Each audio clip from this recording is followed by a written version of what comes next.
Welcome to Hannity. We begin tonight. Fox News alert. Huge news. As we predicted, 45 Republican senators, including Mitch McConnell, yes, they did vote in favor of a motion declaring the proceedings against former President Donald J. Trump are unconstitutional. Now, this latest Democratic impeachment shift show is now officially dead in the water. It's over. The Senate trial will be conducted as planned, but Democrats do not have anywhere close to what would be the two-thirds supermajority that would be needed to convict, barring, of course, any completely unlikely last-minute reversal from people that are weak and would go against their own constitutional beliefs. Donald Trump will be acquitted, and what we will witness is yet another colossal waste of time with a predetermined outcome, a show trial, a faux trial, predicated on irrational psychotic rage of the radical left and the cowardly Democrats in complete fear and panic to stand up to their base. They must appease this lunatic fringe that controls the entire Democratic Party and establishment. The U.S. Senate cannot validate this insane, as Jonathan Turley's been telling us, snap impeachment. You know, the one with zero evidence, zero investigation, zero defense, no deliberation. And keep in mind, we now have reports all over the place from even the Washington Post and fake news CNN, court documents, real court documents showing that investigators believe a lot of planning was made in advance of what happened at the Capitol on January the 6th. In other words, well, the president didn't cite an insurrection. In fact, we're learning many of those that breached the Capitol ignored the president's own words. Some of you will peacefully and patriotically be marching to the Capitol so your voices will be heard. Make no mistake, this trial will now accomplish nothing.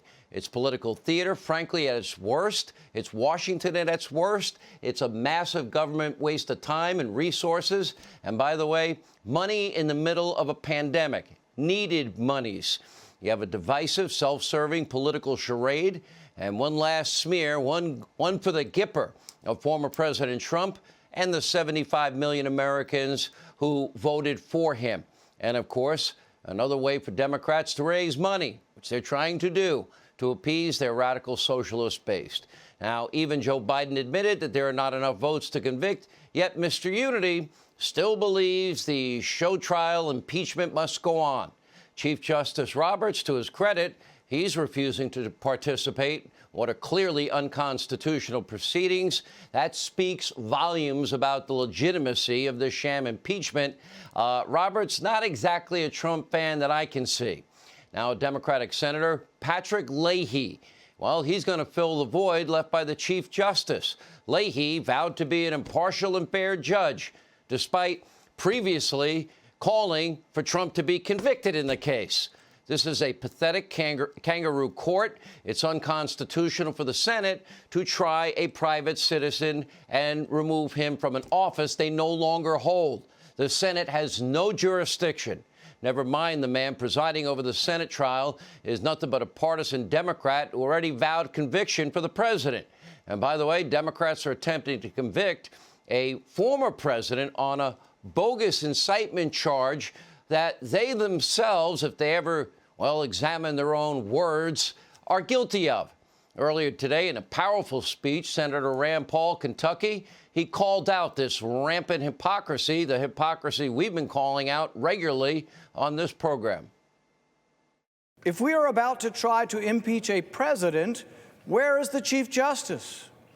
If the accused is no longer president, where is the constitutional power to impeach him? Private citizens don't get impeached.